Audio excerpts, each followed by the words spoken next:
All right, here we go again.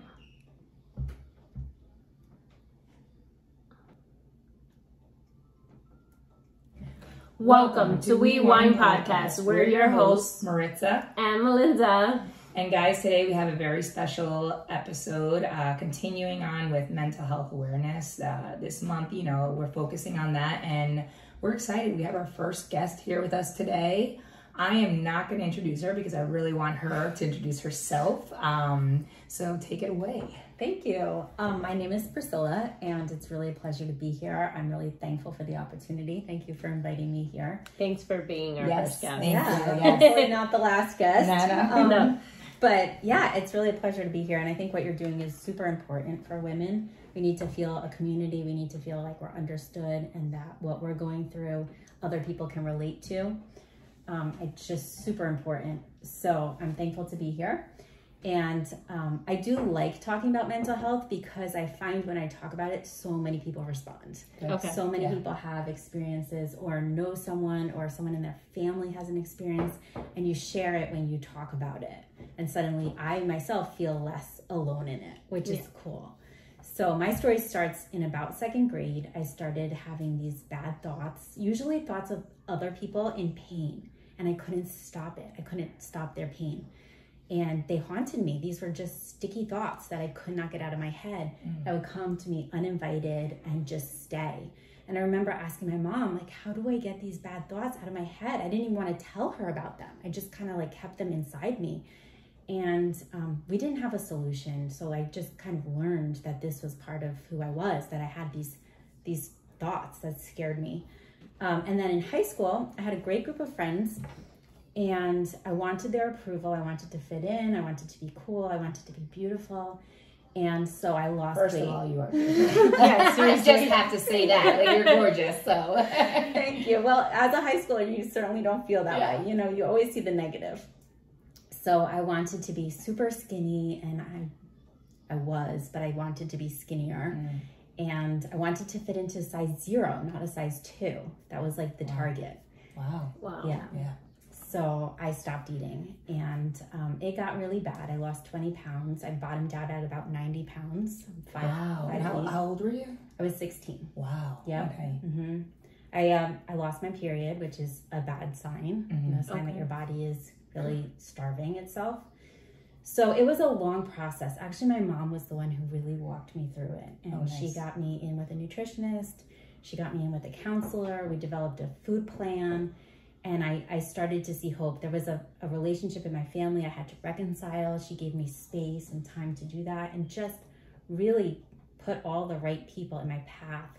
But it was a process. I thought I would never eat a meal without thinking. But thank God for your mom too. Because sometimes you don't, as a parent, or I know that, you know, my mom, when I had my eating disorder, she didn't know what to do, right? She just switched my pediatrician because she was just like, all right, he was too soft on her. Like, you don't know. And thank God your mom was able to get you the help and, you know, guide you in a nutritionist. Like, that's huge. That's huge. Yeah. And the nutritionist showed me how many calories I was actually eating, what my body needed. Kind of worked through it scientifically with me. So I saw, okay, you need 1,000 calories. This is what 1,000 calories looks like. I'm not going to get fat eating 1,000 calories, you know? So she really educated me, which was so important. Yeah. And then again, the emotional side, the spiritual side, everything together was part of the solution. What do you think was your biggest struggle, like when you started with the nutritionist? Did you feel like you were fighting yourself to get the help? I thought that if I started eating, I wouldn't stop. I thought that I would just like eat everything in sight and I would just balloon. And it came down to control. I wanted to be in control of something because there were a number of things in my life that I was not in control over. And I just wanted something I could control. And I had this fear that if I started to like enjoy food, I would get carried away. And pig out. So it was really difficult. And especially when the weight started coming back on, which it had to, just accepting that, being okay with it. And how long was that period for you? It was a year that I was underweight, severely underweight, and then it was a couple of years of like knowing how many calories were in things, fighting it. And honestly, to this day, I still struggle with the thoughts. Yep. If I go out to eat a couple times, I gain a pound or two, I immediately want to go back into like diet mode. Yeah. So it's a lifelong struggle, but I'm thankful that I don't know how many calories I ate today. Okay. Which is a great place to be, girl. I enjoy food, and I try and think of food now as fuel. Nice. Nutrition. Yeah, because what am I putting in? She's a beast, people. This lady works out insane. Like, I'm insane, and like she can keep up with me. Wait, is she worse than you? She runs with me. We went for a run. Oh, okay. So she's good. I She's try good. to keep up. Yeah. I need to move closer to get like the good influence from you. Yes, the energy. The energy. It's in the water. It is. Yes. So then what was the next step? Like once you were able to overcome that, the thoughts, right? You said you had the thoughts. So those intrusive, uninvited thoughts started off negative, and then my thoughts were about food. And then next step, I started dating someone. We really hit it off. He was a bit older than me. We got engaged and we were about to get married. And 3 weeks before the wedding, he got diagnosed with cancer. Oh, wow. Yeah. So it was oral cancer. I thought like, oh, I can see the tumor. I didn't think it was a big deal. But he had to have surgery right after our wedding. 3 days after our wedding, he had surgery. Wow. Oh my God. So cancel the honeymoon, cancel everything. Like, we're going to surgery. How old were you then? I was 20. Oh, wow. Okay. Yeah. Yeah. So that's just like, that's tough. That's 20 years old, recently newlywed, and now you're dealing with a life-changing. Oh, yeah. Like, it changes your life forever. This, you know. Okay, so. He had half of his tongue removed in surgery. Wow. So for a week, he couldn't talk. Our, first week of marriage, he couldn't talk. I nearly passed out when I saw him. It was so horrific. Oh, did his whole face change? Oh, really? Yeah, and he had a massive scar down his neck because the lymph nodes had to be removed. Wow. It was crazy. And I had to care for him in the hospital, even though I really didn't know him like intimately yet. Yeah. We had just gotten married. So it was really different for us. And we took notes he would take notes and I would speak back. So I have this notebook to this day of our conversations, which is incredible. But I came home from the hospital and I started to feel ill. Like I thought I had mono or a virus or something. I was achy. I had this pain in my chest. It was like awful. And I went to the doctor. I'm like, I think I'm really sick. I have something terribly wrong. Please run tests. And he runs all these tests and he's like, you have depression. Oh. And I was like, no, I don't. I'm sick. I have a illness. He's like, no, you have depression and you have anxiety. And I did not like to hear that at all, because here my husband's going through this massive disease and I think I have a disease and ends up I have depression and anxiety. To me, I was like, that doesn't make sense. And I was embarrassed. And the doctor gave me Zoloft. And I was like, well, if this is going to help me to care for my husband and to function, then I'm going to take it. I don't see it. I think I have something else going on. I always thought I had an illness. Like, I'm like, this has to be an illness. So what were some of the symptoms that you were feeling? Achy, very achy. My joints were achy. My muscles were achy. And then this like pain in my chest that I just couldn't get rid of. As the summer progressed, I started having trouble swallowing. Oh, wow. Like, food just gets stuck, and then you feel like you're going to choke, and then it gets worse. It just, like, feeds itself, and then that ball in your throat, and you can't, like, get it away. Yeah. So I started having major anxiety issues, and I didn't really see the link between what we were going through and all of the stress I was under and then what my body was doing. Because I thought I was accepting it. I thought I was like, God, whatever you have in store for us, like, I'm good. And really my body was saying, this is too much. Yeah. Like, you're under too much stress. I mean, think about it. You were 20, right? So you weren't even, we look at our 20, like, my daughter will be 20 in 4 years, and I can't even imagine her having to deal with that. So you yourself are still growing. Yeah. So to have to care for someone, and then you yourself still trying to figure out your life. Right. That's a lot. Yeah. I had never lived by myself before, and so now we're, doing the whole home thing. Yeah. So he had radiation through the summer, and then he was good. And we bought a house, and we're settling in, and we thought that was all behind us. Then he started getting headaches, and they got worse and worse. long story short, the cancer had moved to his neck. Oh, and we had surgery, and February 12th, they told me that the cancer had surrounded his carotid artery, and there was nothing more they could do. Oh, wow. So I had to tell his parents. I had to tell him the next day when he became lucid enough to hear it that he was not going to live. Wow. And there was nothing more that could be done. Wow. So all of this was having a huge impact on my body. Yeah. Like at a physical level, I was getting migraines. And now you're about 21? I was still 20. 20. Wow. Within the same year. Yeah. That's wow. Holy moly. So it was quickly back-to-back surgeries then? Yes. Wow. Yeah. Okay. So it was crazy. It was really crazy. And just like it's eating me up, you know, because I love this man so much. Yeah. And I wanted us to have a life together. And he was so good for me. I think that was the hard part, is like he was so steady and I was always all over the place. Yeah. I was like, I need this. Yeah. This is what I need in my life. Yeah. Clearly he's got to live. And he just wanted to, you know, he wanted to be in touch with God during that time. He wanted to strengthen his relationship with God. He was looking at heaven. Oh, He's wow. like, I'm there. Amen. And I was like, I'm not. Yeah, and you're like, no. Yeah.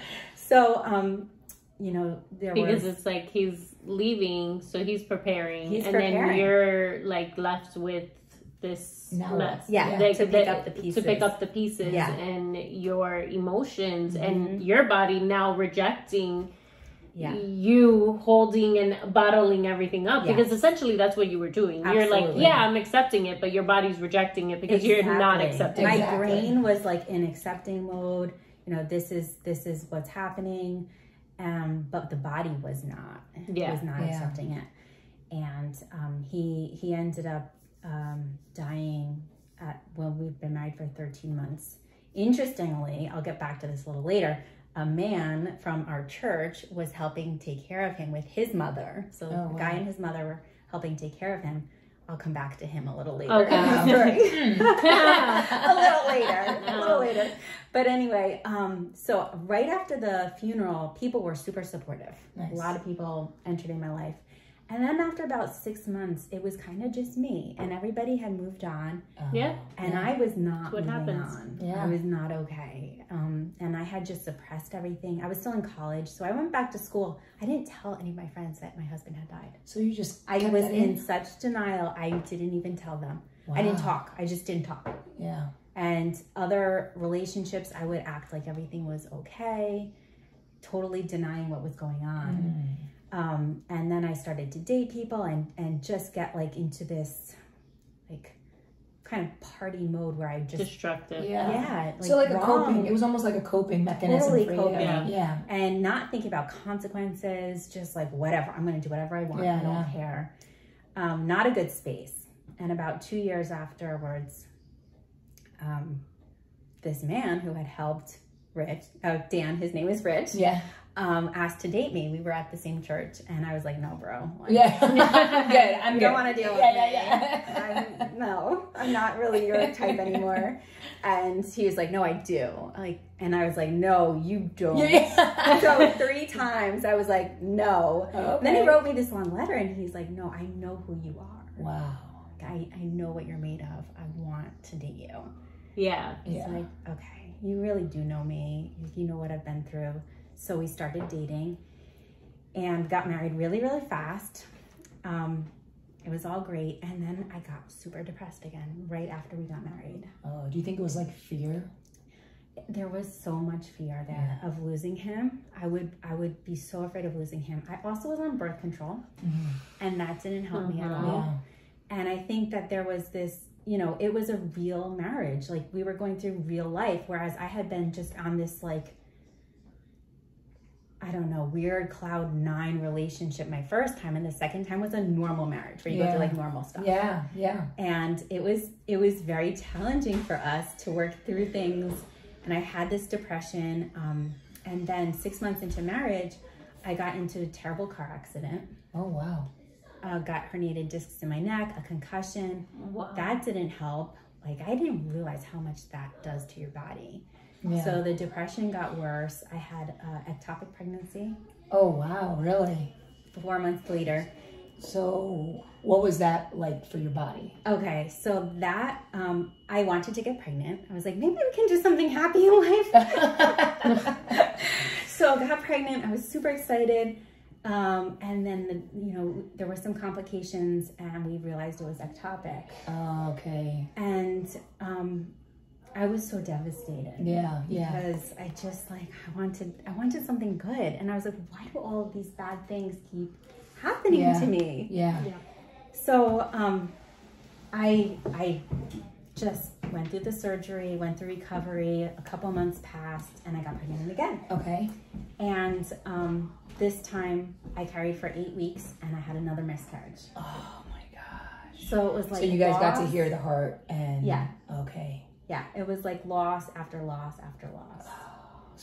So for you at this point, I'm gonna ask you a question. Like, did you feel like that's it? Like, I'm not good enough? Like that kind of thought? I was like, everything is against me. Yeah, that's what I meant to say. I'm the one, I'm the target. Yeah. Everyone else, my friends were having babies. My friends were having oops babies. And I was like, what is wrong? Like, why do I lose everything? Yeah. And it was like, just too much loss for me. Yeah. And I started defining myself by my losses. Ooh, wow. I started thinking about this loss and that loss, and those sticky thoughts started to really spin around my losses. Yeah. You lost this, and you lost that, and you lost him, and you lost the babies, and you lost your health with the car accident. And I was constantly in this state of depression. Did you feel like it was like, do you feel like there was like an inner voice telling you this? Absolutely. Yeah. I think we were going to say you're not good enough. You're the, everyone else's lives are great except yours. And somehow God was against me, in my mind. Yeah. Because your bad situations were magnified. Oh, yeah. And then you're just focusing on that. So you're not able to see the good. Like that you met a great man after another. No. At least your first husband, even though it was short-lived, he was good for you, right? Yeah. But with the depression, you only see everything in darks. You see it as... Wow. You don't see the color. Yeah. So it was like, I felt like I was getting hit wave after wave and I couldn't get up before another wave hit me. Wow. Instead of seeing the beauty and the good things that were also happening to me. Now, were you taking the Zoloft at this point? No, I had come off of it when I was kind of in my wild year. Yeah. You're like, I'm good. I'm forget this stuff. Yeah. I'll do my own thing. So you got married, you had the losses, and you had your surgery from the accident. Are you still off the Zoloft? So several things have happened. Okay. Yeah, the story kind of keeps going. Remember in the shower one day, I was washing my hair and I was like, you know what? I will not be defined by my losses. I will not let this rule my life. I do not need to live, say, Priscilla, the depressed person, the depressed person, I'm not going to let this be my definition anymore. Nice. So I started exercising a lot. I started eating really well. I started focusing on other people, helping other people. And I had about 10 really phenomenal years. I was a personal trainer, so I had women in my home gym every single day. What age was this? This was between about 25 and 33. Okay. About that. Still young, Super young. Yeah. My daughter was born when I was 26. Okay. So things started looking up. I was really focused on fitness, had a beautiful daughter, had another miscarriage, but then I had another beautiful son. And I felt like I could control this. Yeah. I have this. Yeah. A lot of positive thoughts, which was huge. Yeah. And then that schedule of having people always in my house that I loved, it was a great period of life. So when I would get these sticky or anxious thoughts, I would say, oh, that's my anxiety. Let me pray. And I would send up a quick prayer. And I would say, that's my anxiety. Let me pray. Yeah. And anxiety started to fade away during that time as I just said, oh, that's my anxiety. I'm just going to send up a prayer. Yeah. And it lessened it. And I still use that labeling as one of my coping skills. Oh, just good. Label it and put it on the shelf. Yeah. Yeah. So that was all very good. Yeah. Yeah. And then I I started working for my father in his air conditioning and heating business, and things were really, really good. And I decided to ask him if I could buy it. So I approached him, and he was shocked, but very excited. Yeah. And I bought it. And what age was that now? That was at 30. Okay. Yeah. So as soon as we announced the takeover to the staff, I started having trouble sleeping. It was like, this is stressful. And I just couldn't sleep. And I would think of ideas, and I would think of things I wanted to do. And then I would think of the risks, and I would think of, like, what if I lost everything? What if I messed up and, you know, went bankrupt and lost the house? And I just couldn't sleep. So it was like a mental warfare in your head. Wow. All the time. And those sticky thoughts that I had since I was a kid were stuck in my head again. And I could not get these thoughts out of my head. It was like, I had a husband, I had children, I had my fitness, and I could not stop thinking about work. It's work 24/7, all the time. So this went on for several years where my sleep was really, really bad. And you've, at this point, the several years, you've already taken over your dad's business. Yes. Okay. Yes. For about 3 years of running it, this was happening. And so we moved out to the country, I call it. Right? It is the country, guys. We're with bears, okay? I stopped teaching my exercise classes, stopped having the women in all the time, and I lost a lot of my support, and I had my work struggles. I was still not sleeping, and honestly, I had a mental breakdown, and I did some really stupid things, and I literally just couldn't sleep. So when it hit me, what I was acting like, what I was doing, I was so upset with myself. I was like, I can't believe I've acted this way. I looked at my family. I had no marriage. I hardly knew my children. I had a business that was doing okay, but not great. And I saw like some really poor decisions I had just made. Like, what is going on? And I plunged into a deep depression. Oh, wow. Because I looked at my life and I was like, what have I been doing? And what have I become? Like, I'm like hollow, you know, it's all work. You felt numb. And during this time, I also found out I was pregnant with our third. So that contributed a lot, the pregnancy, to my depression. And I didn't realize how bad the hormones were getting. You know? And the lack of sleep for so long. I still couldn't sleep. This is a theme during this year when I was 34, is no sleep, just no sleep. So I had the baby. I was still in a really bad space, mentally, spiritually, physically, not sleeping. And then postpartum depression hit. And I got really upset and thought I was gonna hurt my kids.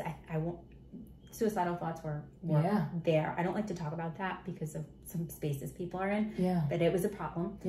And I ran into these woods. I was like, I need to get away. And my husband found me, and he's like, you need help. We have to get you help. There is something going on in your brain. And my family said it too. They're like, there's something wrong. It's a chemical imbalance. There's a chemical imbalance in your brain. And I was like, no, I can work through this like the last time. Like I helped myself the last time. I can do it. I can get over this. Did you feel like it was like pride a little bit? 100%. Yeah. I mean, and it's hard. Like, it was pride, but it's also really hard to admit that there's something wrong, because we think our brains, we should be able to control that. Like, we should just be able to think the right you're thoughts. A strong woman. Like, you really are. You know, like, you guys see her. She's fit. She's strong. So, like, for herself, I think it was like probably you looking at yourself in the mirror, like, no, you got this. Yeah, I had like 15 employees at work. I could not just fall apart. I had to be strong for a lot of other people. And then you're leading. You feel like you're a leader, right? Because this year you're 15 employees. You're their leader, like, essentially, right? And then if you fall apart, then you're not worthy of that. Like, right, exactly. I had this fear that they would see that I'd fallen apart. At home, I was a disaster. At work, I wore nice outfits. I held myself together, you know, put this whole facade on. No one would ever guess. You were trying to do like an illusion. Oh, yeah. And that's what my life was. It was a series of like building facades of what I wanted to be. You know, I remember your lady, Sergeant Major, that you call her, one time she commented like, oh, you look so beautiful, and you would never see that, because I think I was crying and we were talking about something that was going on, and she was like, you would never tell. Never tell. Never tell. And that was my whole theme, is like, you just don't share. You just don't tell it. You just smile, act like everything is fine. Meanwhile, why do you think that it, like, not only do you think that it's just that that's the way you were brought up, or just more because you don't want to fall, like, for people? Why? I think it comes down to, like, I don't want other people to know that. I want to be this person who has it all together, who's smart, creative, and I want people to see that. I don't want them to see that I'm falling apart, or like what's really going on in my brain. Do you think it was fear of like judgment? Absolutely. Yeah. Like if you knew the obsessive thoughts I had in my brain, you wouldn't like me. I'd be like, oh, you're weird. Because you think these obsessive thoughts. So we went to a couple doctors, and one woman was like, all right, I'm prescribing all these drugs, and hardly even talked to me. Just like, prescribe drugs, here you go. And another doctor, same thing, prescribed drugs, here you go. Let me know if you have an issue. Wow. I mean, I went to 4 doctors. They all said bipolar, which was really hard for me to hear. But the last doctor said, I'm not going to tell you right away what I think you have. I want to talk to you again. Nice. And said, I want to talk to you and Rich. And the third time she said, I think you have some bipolar tendencies. We're going to start a medication, but I want to do medication with some counseling. Nice. She's an amazing doctor, and she was willing to do both. Nice. I think this is key, right, to our listeners, because I think we mentioned it last episode or one of the episodes. The key, like, you don't have to just settle with the first counselor. You don't have to, the first therapist, the first psychiatrist, whatever it is that you're going to seek help. You don't have to settle for the first one, because as you see now here with Priscilla, she went to 4 other people before she found your current one that has helped her, and you have to find what works for you and your family. And that is something it's huge. And I think what you pointed on, right, people like to give medication and not even go to the root of everything. So the fact that you found someone that was like, I'm not going to prescribe, I want to meet with you more. That's beautiful. I mean, that's amazing. That's what I think people need. I really feel like that was a godsend for me. Yeah, I agree. Really do. It was like, that is the key, is holding both things. We have what's going on, you know, chemically in your brain, but we also have your past and your trauma and the experiences you've been through, and they're both working here. So for her to say, you know, we'll start with medication to get you regulated enough so that you can do the work. Good. That was crucial. We needed to bring some of all this emotion down to a level where we could talk and I could do the skills. And it's interesting because at first I still had the sticky thoughts. I had so many intrusive thoughts. And I told her, like, I'm doing better with my emotions, with the ups and downs, but I have these thoughts. So we changed the medication, and literally the thoughts just kind of stopped. Wow. It was incredible.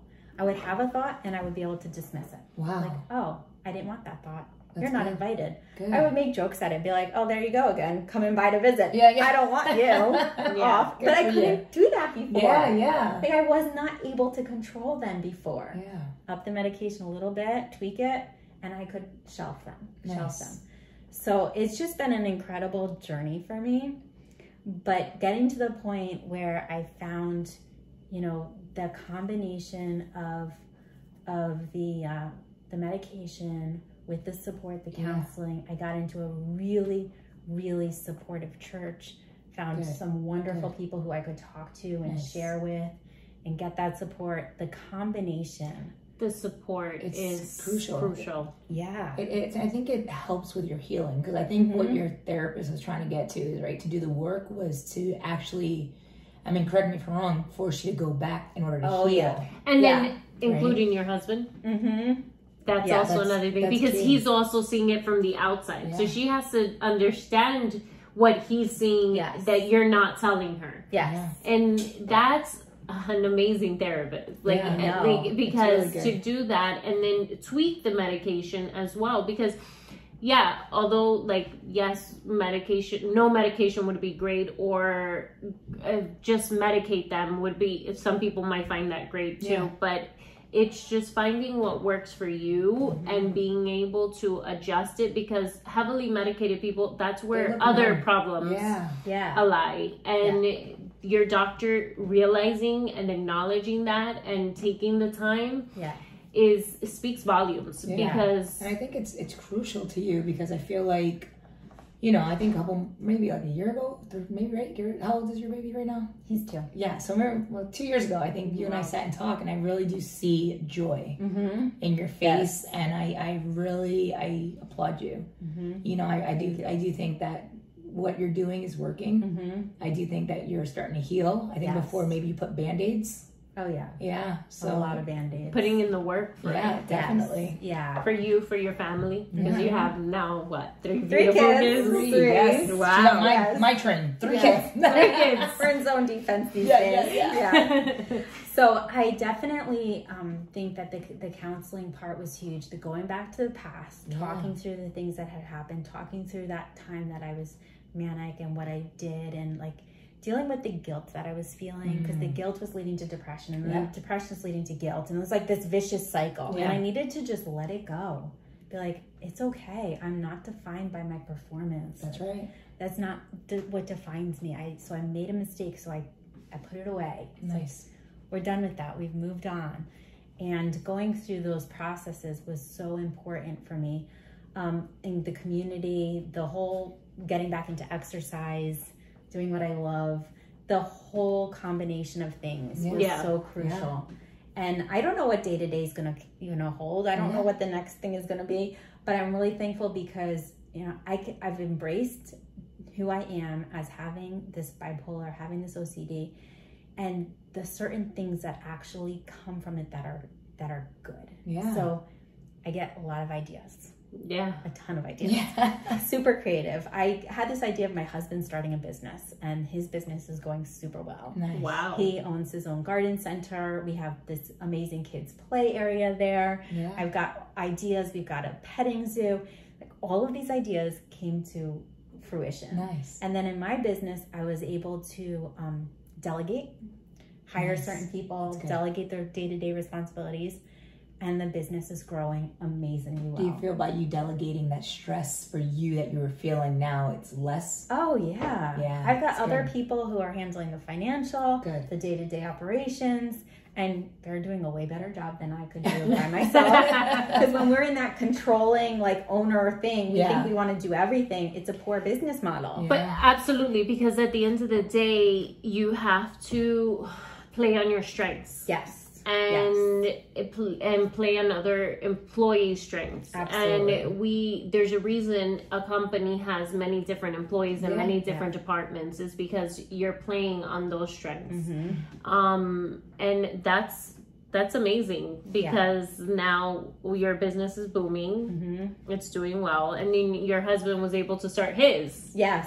Yeah, with your creative ideas. So tell us a little bit about that, the creative ideas that come. Yeah, so let's see. In my business, I decided I really focus a lot on training. So I started an apprenticeship program. Oh, good. Wow. So I hire young guys to train them, and women, young men and women, train them, get them out in the field, get them using their skills.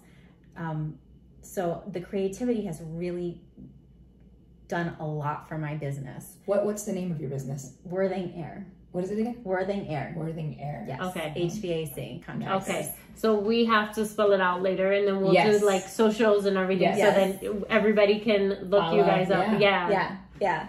And my husband's business is Grower's Choice. Okay. So beautiful garden center. He's always done amazing work as a grower, and we got this opportunity to buy a functioning greenhouse and garden center. Yeah. And I was like, babe, you got to go for this. Like, Yeah. this is your dream come true. Yeah. So he's living his best life. Okay. And I love it. I love seeing him do that. I almost like the name because with your story, right? Grower's choice. It's almost like, right? You're choosing to grow. Yes. Yeah. You know what I mean? I love it. I love it. Yeah. Yeah. We love a twist on words here.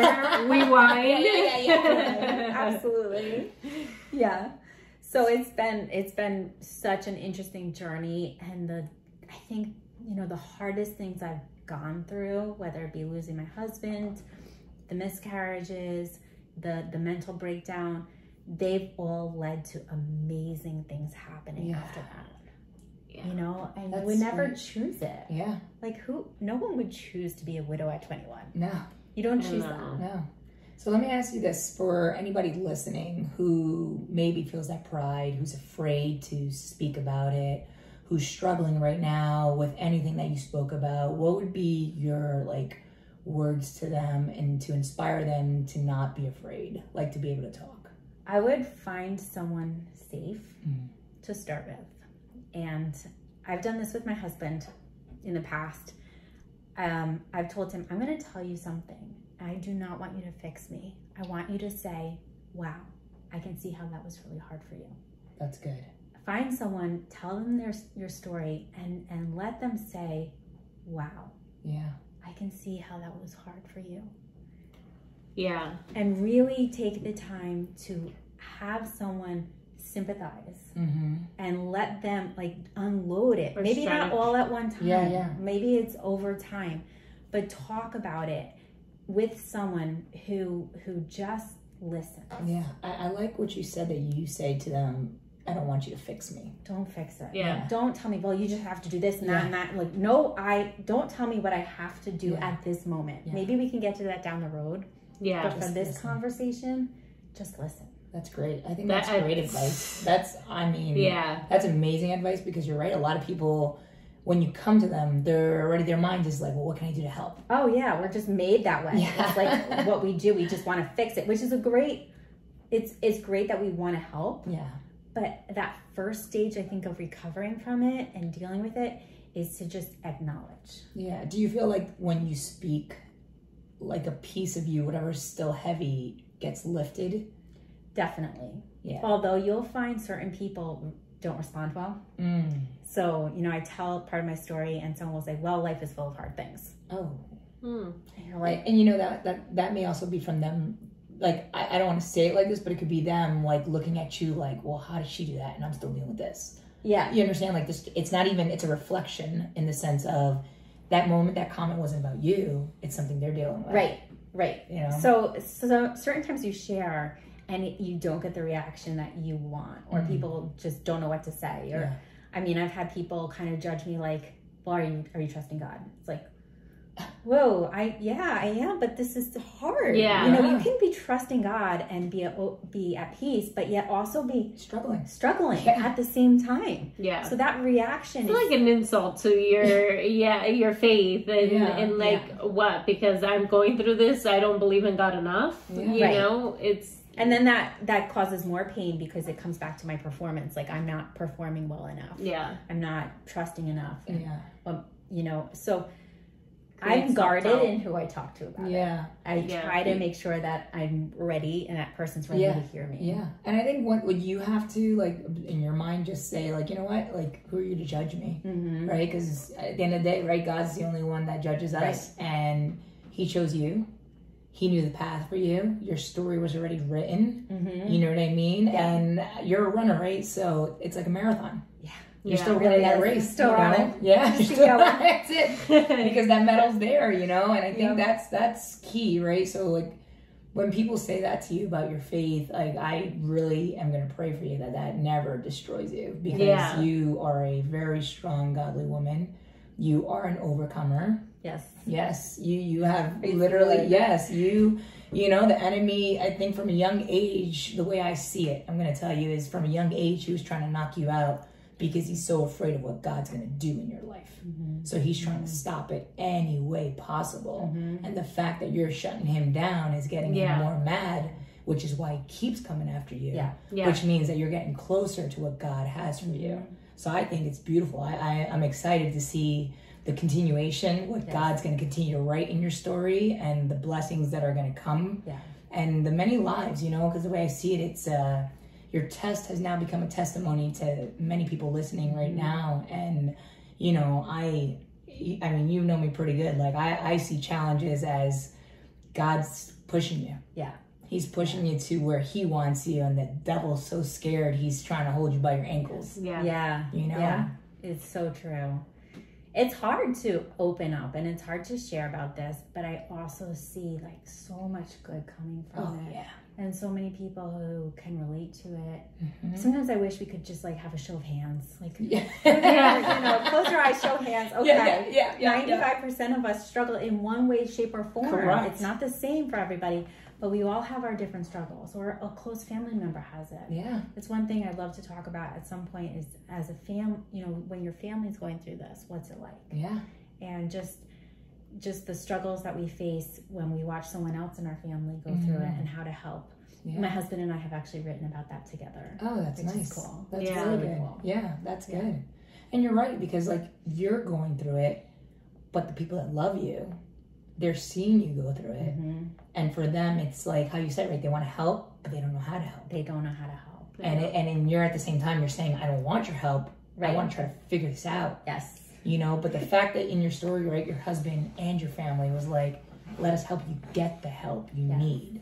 That was the key. Like they weren't trying to help you. They were saying, let us help you get there. Yes. And that's beautiful. Yeah. And, you know, my husband went through a lot during that time, and just the realization that there were things going on in me that he couldn't fix and that required medical intervention was a huge step for him to see, okay, she has a problem that I can't fix. I'm going to bring her to the doctor, and overcoming his fear of that label. You know, he didn't want me labeled as bipolar. But he saw this is what she has. He saw the OCD. He totally saw that. And it was really healing for him too, to see my journey, see where I am now. He's great. He'll tell me, these are OCD moments. Like, calm down. But I need that. I love it. And we're in such a safer space now for us to have the conversations.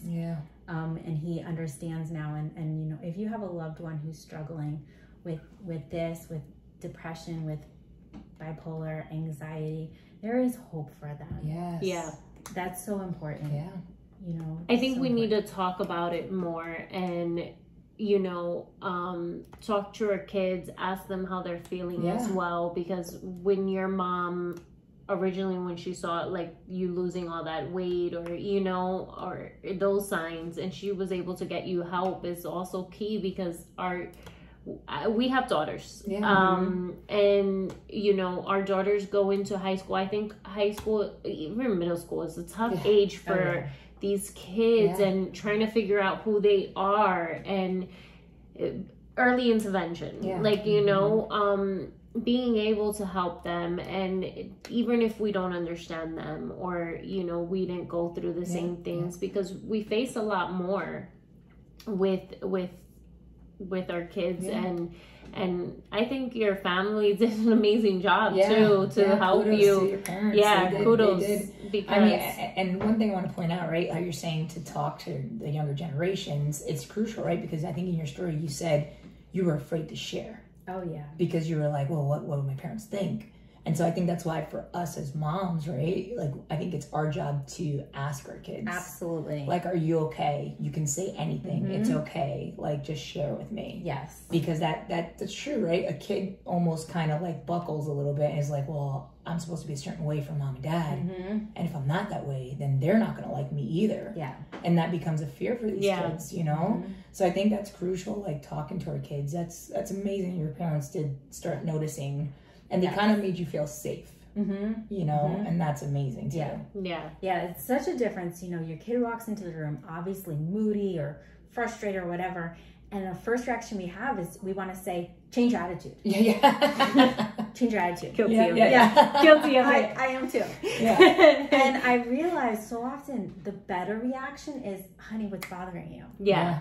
Yeah. Get to that. Get to what's bothering them. Yeah. And help them to have words. Yeah, exactly. We need words. Yes. We need to be able to define what it is that's bothering us. So just as parents, if we could just, change our mindset from coming out with anger, guns blazing, change your attitude because it's killing me. Yeah. No, what's bothering you? Like, take that moment to share. Yeah. And that makes a huge difference to the atmosphere.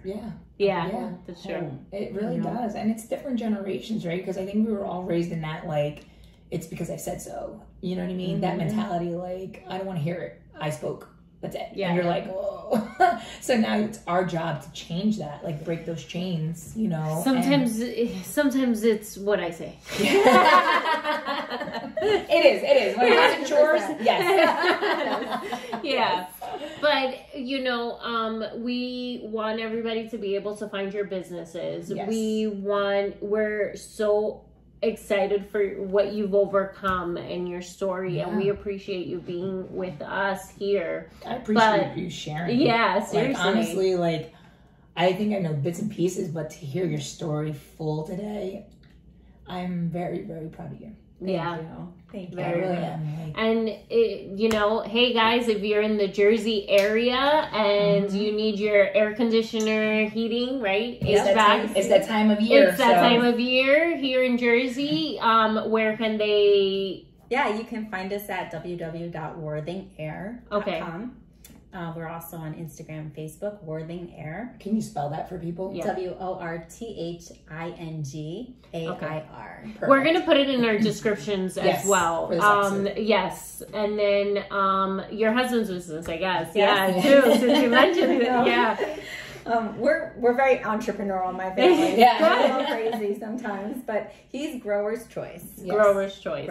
Okay. Yeah, and we're located. We have a physical location up here in West Milford. Come by anytime, especially if you have kids. Yeah, love to have people come, even just to play in our play area. Like, nice. I already told my brother, my niece and my nephews are bringing them there, just so you know. Absolutely. Awesome. We've got a cool play area for kids. Yeah. Awesome. It's been very therapeutic for me to create it. That's good. So honestly, I really, really am proud of you. I'm proud of the steps you've taken. I really do hope, guys, that her story has motivated you, has given you strength in the moments that you feel weak. And, key to it is just recognizing it and not being afraid to speak, I think, right? Yeah.